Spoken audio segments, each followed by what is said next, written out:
Okay, so this is section 5.5, and we're going to talk about different ways of solving polynomial equations. A polynomial is just an expression where x is being raised to different powers. There's a couple different techniques. This is different than solving quadratic equations. We could do things like complete the square, quadratic formula. Polynomial has things where x is being raised to other higher powers, like x to the third, x to the fourth. So we'll talk about how to solve that. And the four things I want to show you. One is how to factor what are called difference of cubes. You might be familiar with earlier chapters from difference of squares. Is difference where x is being raised to the third power. Factor by grouping, that's when you have four or more terms. Factoring some combinations of those things. And then finally something called quadratic form. That's when something is not being raised to the second power, but you can kind of rearrange it to make it look like a quadratic equation. So those are the four techniques we'll talk about. First thing is the factoring what are called sums and differences of cubes. And it's called the sum of cubes or the difference of cubes because of these two things. It's either adding or subtracting two different things that are raised to the third power. And that you can see right here on this side, these are what these things factor to. So believe it or not, if you were actually to FOIL this whole thing out, we'll kind of prove it right now. If you FOIL a times a squared, you get a cubed. If you FOIL a times this, you get minus a squared b. A times that b squared would be plus ab squared. And I'm going to use a different color so we can see it for the b's. If you do b times that, you get plus a squared b. B times that would be minus a squared b. And b times that would be plus b cubed. And if you look at this, you'll notice that everything here disappears. That cancels with that, and that cancels with that. Everything disappears except for a cubed plus b cubed. So if you want to factor a sum of two things being cubed, this is how you do it. And what I recommend people do to help remember this is to remember the signs. Signs go like this. That's a plus, so you have the same sign right here, then the opposite sign, and the last sign is always plus. Okay, same thing for the minuses. That's a minus, so when you're factoring it, this is the same sign. That's also a minus. That's the opposite sign, and that's always a plus. Then how do you remember all the other stuff? Well, whatever it is that you're cubing, so in this case I'm cubing A, in this case I'm cubing B, whatever it is I'm cubing goes here and it goes here, and then the first thing's exponents count down. So the first term that I'm cubing, the exponent counts down. And what does that mean? Well, you have a to the second, a to the first, and then that last term doesn't have an a, so that's a to the 0. And then the exact opposite with the second term. The second thing I'm cubing is b, and it goes b to the 0, b to the first, b to the second. So the second exponent counts down as you go. That's the pattern. Same thing with the difference of cubes. So let's practice factoring a couple of these. Okay, so it says factor each polynomial if it cannot be factored right prime, and here's our two formulas that we can use to help us factor. First of all, that one, if it can be factored, it's going to be the sum of cubes, because you can see it's 16x to the fourth plus 54xy cubed. The first thing is, it's going to look like this. We want to figure out what it is that we're cubing. Even before we do that, let's see if we can factor out a number from here and here. And we can. It looks like we can pull out a 2. 2 divided into 16 would be 8. And then 2 divided into that 54 would be this. And actually, there's one other thing we can pull out. If you notice, that's x to the fourth and that's x to the first. So we can actually pull out not just a 2, but we can pull out a 2x. And that's what we're going to need to do in order to factor this correctly. So that's a 2x right there. Okay, so that 2x still stays there. And now I'm going to have to factor the rest of this. And the question I want to ask is, what is it that I am cubing to get each of these things right here? And actually, let me just make a little bit more space so we can see that a little bit more clearly. So I still have the 2x right here. And then this is going to be where we factor this stuff.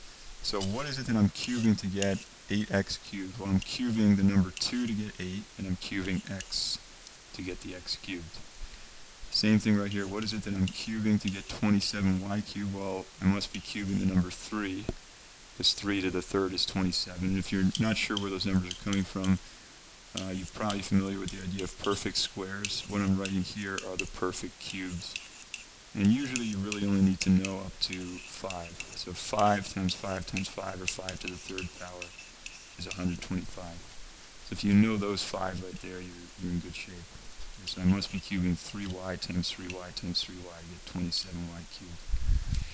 Alright, now how do we factor the rest of this? So let's look at the pattern.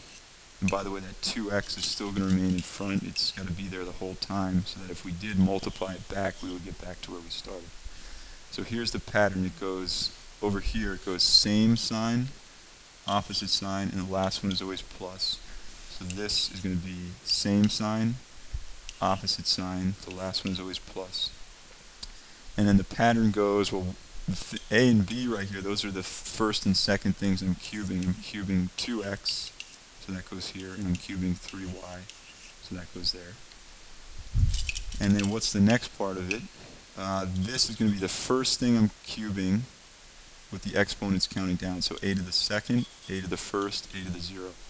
So what's my a value right here? This is my a value. That's the first thing I'm cubing. So that's going to go that thing to the second, that thing to the first, and then that thing to the 0, but we don't need to write it in that last part. Okay, then the question becomes, what's the second thing I'm cubing? Because that's what's going to go b to the 0, b to the first, b to the second. So what's my b right here? It's the 3y. It's the second thing I'm cubing. This is like a, and this is like b. So how does that pattern work? It goes b to the 0, b to the first, so my b term, that's my second thing I'm cubing, and then finally b to the second. So 3y, that whole thing to the second. And now we're almost done. All we need to do is just clean this up a little bit. So 2x times 2x plus 3y. And then 2x, the whole thing squared, would be 4x squared. Minus 2 times 3 is 6, and x times y is xy.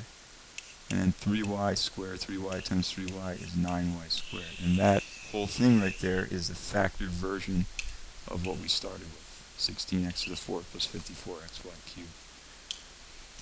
Okay, it says, on the previous page it says if it cannot be factored, write prime. This b right here can't be factored, because even though this is a cube, it's 2 cubed is 8, and y to the 3rd is y cubed.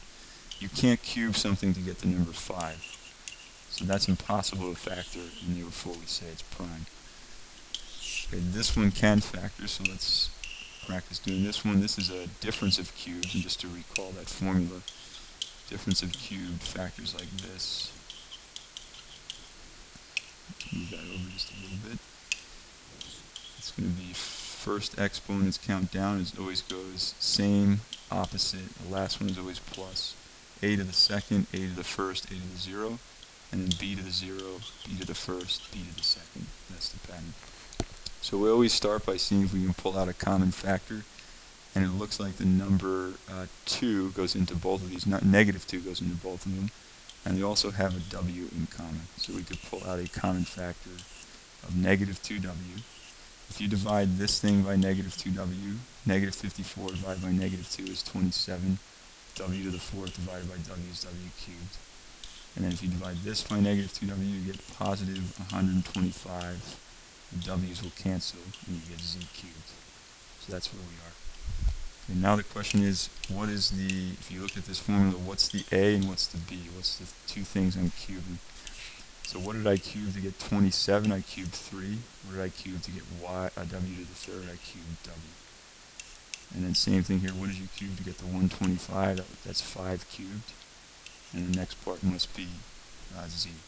So we have, this is our a right here, and this is our b, and now we're ready to keep factoring. I'm sorry, I said this was supposed to be a difference of cubes. It's actually a sum of cubes, because when we factored out that negative 2, you can see that the inside became positive.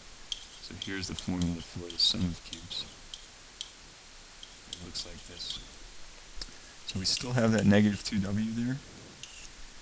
And then how do we fill in the rest of it? Well, let's get the signs first of all. The signs, this is a sum of cubes. So the signs go same sign, opposite of a plus, opposite sign. So this here is a plus. That means opposite will be a minus. The last one is always plus. If we look at this formula right here, a and b, that's the two things I'm cubing. So there's my a, 3w. And my b, let me use a different color for that. My b is this right here, that's 5z. Okay, and then the pattern is as follows. The pattern is the first thing I'm cubing to this, and with the exponents counting down. So the first thing to the second power, the first thing I'm cubing to the first power, and then the last one is to the 0 power. Okay, next thing is the second thing I'm cubing goes b to the 0, b to the first, b to the second. So this is b to the 0. This will be my b to the first, and this will be my b to the second. And the last thing is just to simplify. So negative 2w, this parenthesis stays the same. And then this one, 3w squared, the whole thing squared is 9w squared, minus 3 times 5 is 15 wz. And then 5z, the whole thing squared, is 25 z squared. And that is our final answer. That's as much as we can factor. Next technique, the second technique we talked about, is called factor by grouping, and that's when you have 4 or more terms. So if you have that amount of terms, here we have 6 terms. So what we'll do is we'll factor into groups, 2 groups of 3. Generally, you always split it into 2 groups. So that means we'll split this down the middle, and we'll look at these 3 terms and see if there's a common factor. It looks like they all have a 4, 8, 4, and 4, and they also all have an x. So that means I'm going to factor out a 4x from each of these. Factoring out means dividing it. So if we divide the first term by 4x, we get 2a. Second term divided by 4x is, sorry, that's just 1b, not 4b. So because the 4's cancel and the x is canceled, so we're just left with b. And then this last one is just going to be c. There's our first 3-term factor. Okay, if we do this correctly, then when we factor this second group right here, we want to have this exact same thing, 2a plus b plus c. We want that to show up the same. If you look at these numbers 6, 3, and 3, that means they have a 3 in common. And they also all have a y in common, so they all have a 3y. So let's divide each of these by 3y and see what happens. 6ay divided by 3y, that's 2a.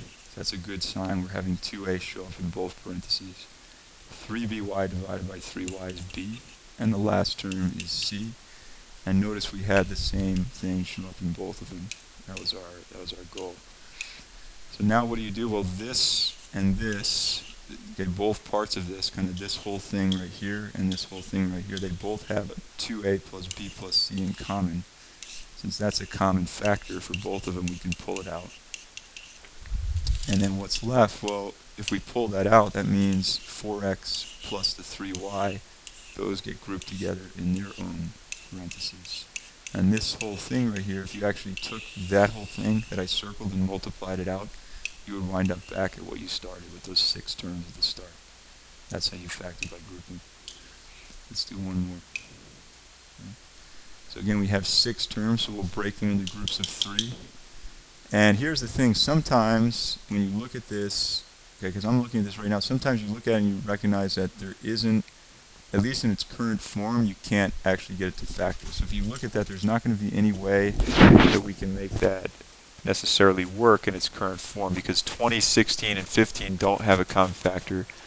And therefore, even if 8, 10, and 12 do, that's not going to help us. So what you sometimes have to do is you have to look at it and see how would I need to rearrange it to have common factors. Okay, and let's look at this. So we have, looks like we have 3 terms here that have a z.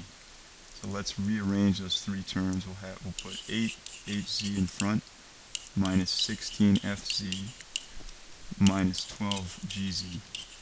Why did I do that? Because I noticed that they all have a z in common, and so they're probably going to end up forming a group together. And then that leaves us with these other 3 terms. Okay, notice that these all have y's together, so we'll group those together. So 20fy plus 15gy minus 10hy. Now we're in a position where we can group them. How do you know how to rearrange them? Look for something they have in common. I saw that these all had a z, so that's what clued me in to group those together. So what do these have in common? They all have a 4 in common. 4 goes into 8, 16, and 12. They all have a z in common as well. So let's divide out 4z from each of these, just like we did before. 8hz divided by 4z, that's 2h. The middle term will be minus 4f. and the last term will be minus 3g. So if we did this correctly, we should have those same three things show up in this group right here. 20, 15, and 10, they all have a common factor of 5, and they also all have a y. So let's pull that out. They might wind up being in a different order when we put them in the parentheses, but that's okay as long as they're all there. Remember that 2 plus 3, that's the same as 3 plus 2. So if we get these three things, but they're just scrambled around, it doesn't really matter. So this first term, 20fy divided by 5y, that's 4f. The next one will be 3g. The last one will be minus 2h, and you can see it looks like we have everything. There's just one problem, and that is that the signs are not matching up. So let's see why that is. Okay, here's why. Yeah, so look, notice that this is positive, negative, negative. This is basically all these signs are the reverse of what they should be. So to fix that, we can factor out, instead of factoring out a 5y, let's factor out a negative 5y. That means this becomes negative. That means the positive 3g becomes negative, and it means the 2h becomes positive. Now they match up. And if that's not clear to you, let me just rearrange this. So notice we have a negative 4f and a negative 4f. We have a negative 3g, a negative 3g. We have a positive 2h and a positive 2h. So let's pull these things into their own parentheses, just like that. We'll do 2h minus 4f minus 3g. And then we'll pull the 4z minus 5y into its own parentheses. And you're done at that point. That's as far as you can go now. It's factored. Okay, what if you have a combination of difference of cubes and difference of squares? So here's a difference of cubes. Here's a difference of squares. How do you deal with both at the same time? And they tell you here you should always try to factor the difference of two squares first. So what did you square to get x to the 6th power? You had to have squared x cubed. X cubed times x cubed is x to the 6th. If that were x to the 10th, that means you would have squared x to the 5th. If that were x to the 100th, that means you would have squared x to the 50th. You basically take half of this exponent. That means we squared y cubed to get the y to the 6th. In the difference of squares, the pattern is one of these is plus, one of them is minus. Now, if you look at what's in parentheses, we now have a difference of cubes in one, and we have a sum of cubes in the other. So this is a sum of cubes, and we can use that formula that we used on the other page. What did you cube here? You cubed x. What did you cube here? You cubed y. This is a plus, so the signs go same, opposite, plus. The first exponents count down, x to the second, x to the first, x to the 0. Second exponents count up, y to the 0, y to the first, y to the second. So that one is now factored. Let's do the other one. This right here is a difference of cubes. Okay, so difference, well again, these are our two values. The signs go same sign as that one, which is a minus, opposite. Last one's always plus. And then x to the second, x to the first, x to the 0. Y to the 0, y to the first, y to the second. And that thing, as messy as it looks, that's now completely factored. Okay, this one certainly looks a little bit worse, but this is kind of a combination. This is a third technique when you have to combine things. So this is factored by grouping. Notice that we have all of those having an a cubed in them, although only two of them have an x. So let's pull out an a cubed and see what's left behind. If we divide each of these by a cubed, this will become x squared because the a cubed will cancel with each other. The middle term will become minus 6x, and that term 9a cubed divided by a cubed, that's just 9. Okay, now we can actually factor this a little bit more, but let's hold off on that for just a sec till we do the other ones. Now we're factoring this stuff. And it looks like it all have, these two have a negative in common, so let's pull out a negative. And they also all have a b cubed in common. So if we divide each of these by negative b cubed, what we would end up with, the negative b cubed will cancel in those two, so we're going to get x squared. Then we're going to have 6x as our middle term. Notice it's a positive divided by a negative, so that's going to be a negative. And the last term will just be plus 9. Now, since these are common, we can pull them into the same parentheses with each other. And we're going to have, in the other parentheses, we have a cubed minus b cubed. And we can factor both of those. The left one can be factored like we did in the quadratic equation chapter. What numbers multiply to positive 9 add to negative 6? Well, a negative times a negative would give us positive 9. And to add to negative 6, we would need negative 3 plus negative 3. Now that's a sum of cubes, and we just this one right here, it's a sum of cubes, difference of cubes, I meant to say. And we just factored that on the other page. It goes same, opposite, plus, and it's a to the second, a to the first, a to the 0, b to the 0, b to the first, b to the second, and that is now completely factored. If you multiplied that out, you would get back to where we started with. Alright, the last couple things I want to mention, something called quadratic form. So here's an example of this. Let me just clear this for a sec. This right here is a quadratic expression, and you can factor it as x plus 4 times x plus 3. Quadratic form means, what if you had something like this? What if you had all of these same kind of outline, but now notice that the exponents are all double. And you have to ask yourself, what did I multiply, not to get x squared like up here, but what did I multiply to get x to the 4th? Well, x squared times x squared would be x to the 4th. And everything else fills in exactly as above. So this is called quadratic form because it has the same form as a quadratic equation. Because it's raised to the second power, to the 4th power, it's not quadratic. Let's do one more. Let's say we had x to the 100th plus 7x to the 50th plus 12. Okay, what did you multiply to get x to the 100? It had to have been x to the 50th times x to the 50th, and then plus 4 plus 3. So basically this term here, x to the 50th, is going to be the same as this. This one, x squared, is the same as this. This one, x, is the same as this. That's what the pattern looks like. So let's take a couple of these and write them in quadratic form, and it says if possible. Okay, so here's the basic pattern. Okay, the pattern in the quadratic form is that, let's look back at this for a sec, this middle term is appearing once here, it's appearing twice right here. X is appearing once in the middle term, twice in the outside term. So let's see if we can do this, and it helps to factor the number 2. So 150 is 25 times 6, and 25 is 5 times 5, 6 is 3 times 2. Okay, 40 is 8 times 5, and 8 goes down to 2 times 2 times 2, and we still have it times 5. So we're looking for something that appears in terms of numbers and in terms of powers. We're looking for something that appears twice right here and once right here. Well, let's start with the numbers first. What numbers appear twice in the first term and only once in the middle? I see a 5 appearing twice here, but it only appears once there. So part of my expression is going to be 5. And then what appears twice here and once here? Well, an n to the 4th. N to the 8th can be written like n to the 4th appearing twice, n to the 4th squared.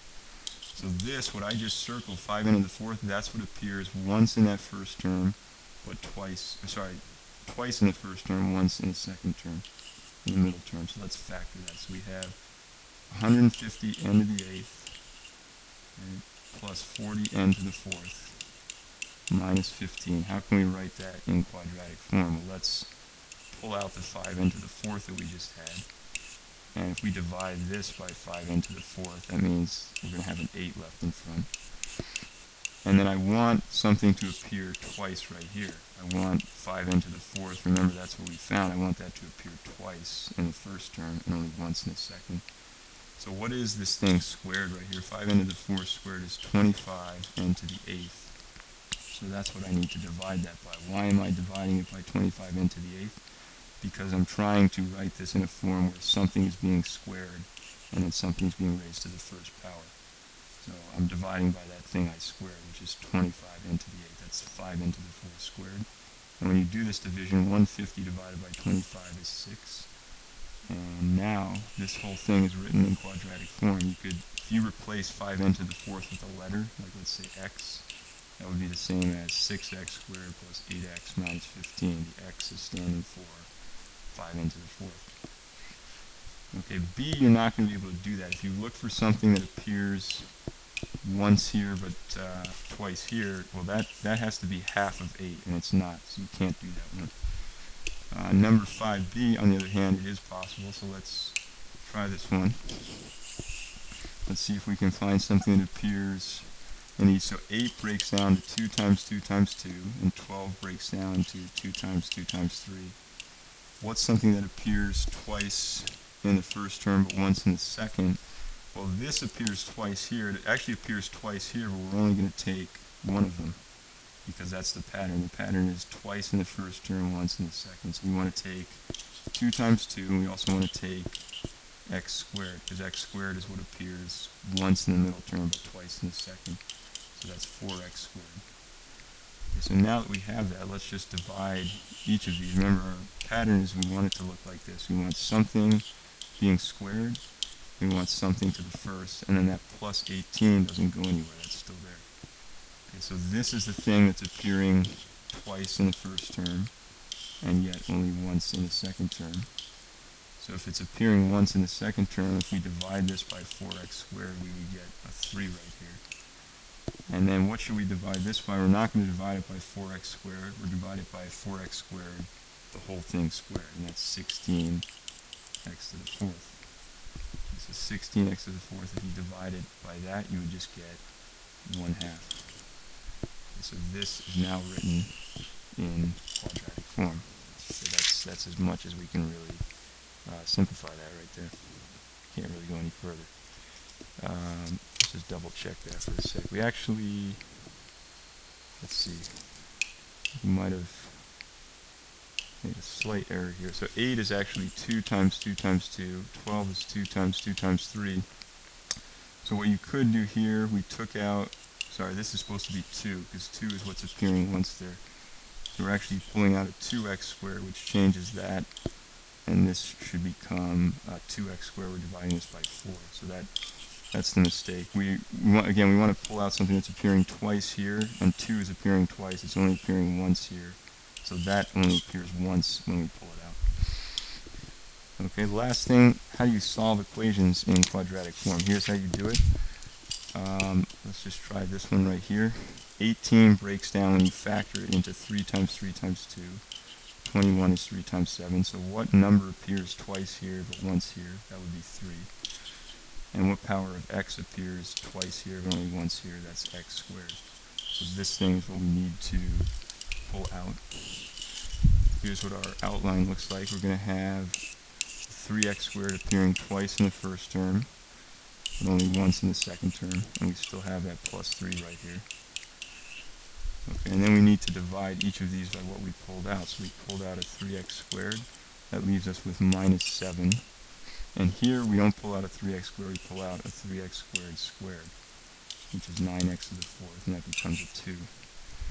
Okay, so let's just replace 3x squared, let's replace it with a letter. Let's call that the letter a, so we can see this a little bit clearer. So 2a squared minus 7a plus 3 equals 0. And now we can factor that and solve it for a. So we're going to have, this is going to factor, well, 2a squared, that's going to be 2a times a. To get positive 3, but a negative 7, that means both of these have to be negative. And then if you kind of experiment with this, it could be either minus 3 minus 1 or minus 1 minus 3. It does turn out to be this one. And you can FOIL that to check. So that means we have to solve these two equations right here.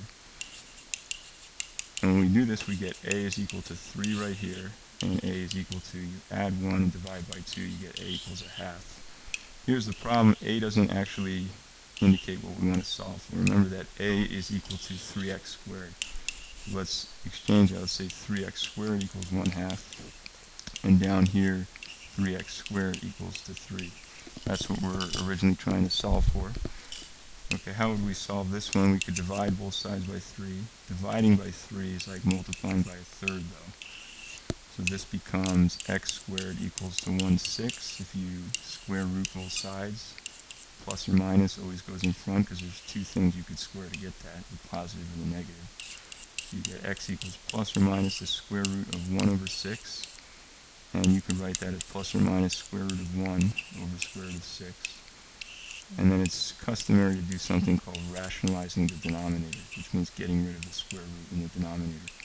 So that becomes plus or minus, and then root 6 times root 6 is just 6. It's root 36, which is 6. This one's a little bit easier to solve. We divide both sides by 3, we would get x squared equals 1, square root, and we put a plus or minus. So x equals positive or negative 1, which means you have 4 solutions. That was a pretty dense chapter. There's a lot of content in it, but it's definitely helpful to know the methods here so we know how to factor higher degree equations. So that's how you would do it.